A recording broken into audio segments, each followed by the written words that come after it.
Hello friend, welcome to my Engineering Hub. This is your narrator, Chief Engineer Ravi Gupta. Today we'll talk about starting procedure of a incinerator. In today's video we'll see how step by step we will start the incinerator. Friend, those who are watching this video for the first time, I want to tell you, Marine Engineering Hub is a platform which makes video like this which will be beneficial for examination, oral and for your interview purpose. So please don't forget to like, share and subscribe. Friend, those who are giving MU class 1, class 2, class 4 exam, I request you to please join the membership. You can find a lot of video which will be beneficial for examination purpose and you have a chance to interact with me. So let's start today's video of waste oil tank. So in examination they ask you what is the waste oil or what is the incinerator. So basically incinerator is a marpole equipment which is used to burn waste oil or sludge, primary and secondary to burn the solid waste. So the purpose of incinerator is to burn solid waste and the sludge. Now in solid waste, can you burn plastic? The answer will depend upon the type approval certificate. Now what are the components of incinerator? Quickly we will see. This is the primary burner, this is the waste oil burner, this is the primary combustion fan or primary blower, this is the flue gas outlet, this is the sluice door from where you will feed the solid waste, this is the ash door from which we will collect the ash, this is the secondary chamber, this is the primary chamber and this is the refractory lining which is enclosing the incinerator. Incinerator you cannot operate in port and you have to operate outside the port limit. Now this is the incinerator which will look like here the primary chamber will be there, here secondary chamber, this is the ash door, this is the sluice door from which the solid waste will burn. This is the primary fan which help for providing the air for combustion purpose and this is the flue gas outlet. This is the operating panel from where you will operate the incinerator. The top part look like this. Here the all alarm will be shown. The inside gas temperature and furnace gas temperature will be shown here, and after that the panel will look like this, consisting of the operation what is going on and the alarm which are showing in the panel. The important component which you need to take care is that first is the incinerator waste oil tank, second is the incinerator gas oil tank, the third is the primary combustion chamber, secondary combustion chamber and the incinerator, the fourth is the waste oil dosing pump, the fifth is the milling pump and the sixth is the gas oil pump. So you need to locate all these pumps which are where located, and after that we will see step by step how you are gonna follow the starting procedure. If you want to learn about the line diagram, you can find the link in the description from where I have told how you will trace the line diagram of the incinerator. So let's start the starting procedure. Now first thing before starting any equipment is that you have to make sure that the power is made available and there is no alarm in the panel. So first we will make sure that incinerator, sludge pump, incinerator, other power is made available. That is incinerator power is available, sludge pump is running and the waste oil dosing pump and the other waste oil milling pump and the gas oil pump, all power are made available.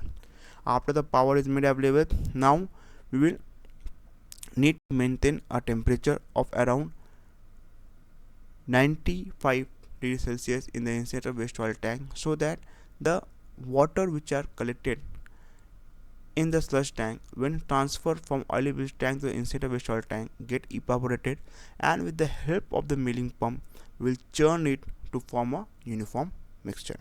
So we will first what we will do, we will start the heating by opening the steam from here, and we will open the milling pump valve so that we can start the milling pump to ensure churning incinerator waste oil tank to incinerator waste oil tank to form a uniform mixture. So please see here, we will open the steam valve and we have already opened the suction valve to the milling pump.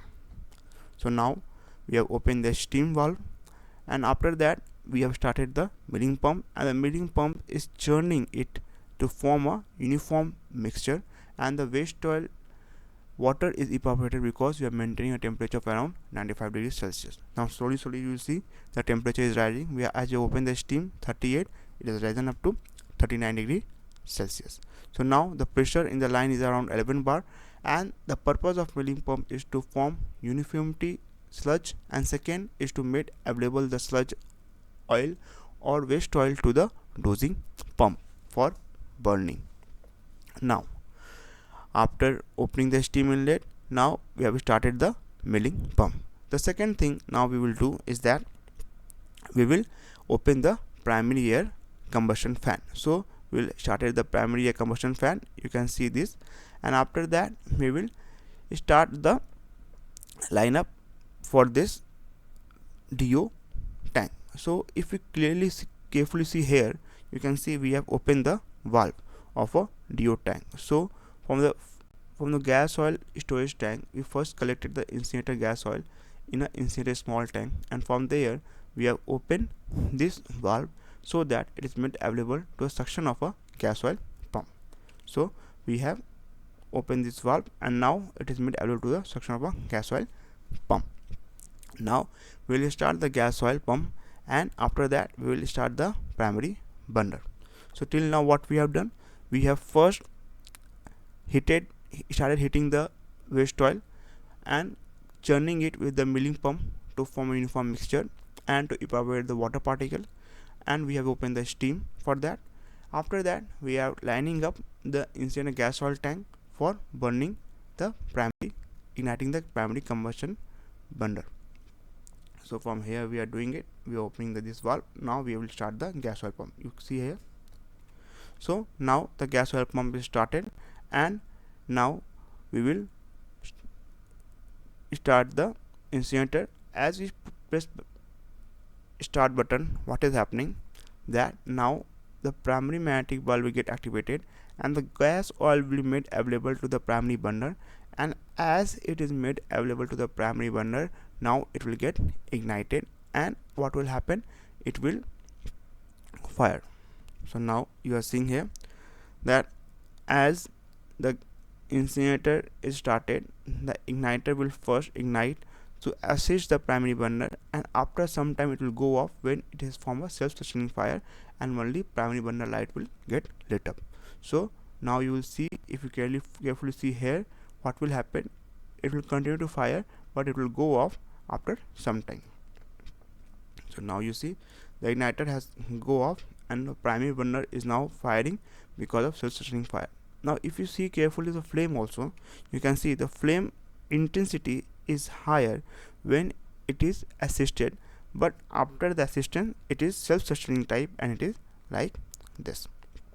Now it is self-sustaining fire. Now slowly if you see here, it was first 38, now it has come up to the 59 degree temperature, and as now prime burner is firing, the temperature of combustion chamber is slowly rising. When it will rise around 500 to 800 degrees Celsius, at that time we will start the waste oil burner. Now we need to maintain a temperature of around 500 to 800 degrees Celsius. So slowly you see temperature is rising, and this one is also rising. Okay, now the temperature is around 840 degrees Celsius of the primary combustion chamber, and it is now the time for starting the waste oil dosing pump. The waste oil dosing pump will start. If you see, the sludge burner before was off, now we have put it on. As we have put in on position, the waste oil dosing pump will start, and this we will do only when the temperature of primary combustion chamber is 840 degrees Celsius. Now in some strip there is a indication that waste oil can be burned, it will come, and at that time you can start the sludge burner. Now when the sludge burner is started, at that time the waste oil will get activated, and the primary waste oil magnetic valve will activate, and the waste oil will get admitted inside the waste oil burner, and it will be assisted initially by the primary combustion burner, and after the some time the primary burner will switch off, and then the waste oil burner will continue as it is self-sustaining fire. So now the temperature is 840 degrees Celsius. Now you will see the waste oil burner will start igniting. So the waste oil burner magnetic valve is activated. The dosing pump is giving the oil to the waste oil burner, and it is firing with the assistance of the primary burner. And after some time, when it is self-sustaining fire, it will switch off and it will monitor and continue to operate in a range of 800 to 1200 degrees Celsius. It will not go above the 1200 degrees Celsius. So now you will see the primary burner will switch off. Now the primary burner will switch off, and after switch off it will be self-sustaining fire, which will look like this. So friend, if you have learned something from this video, then please do like, share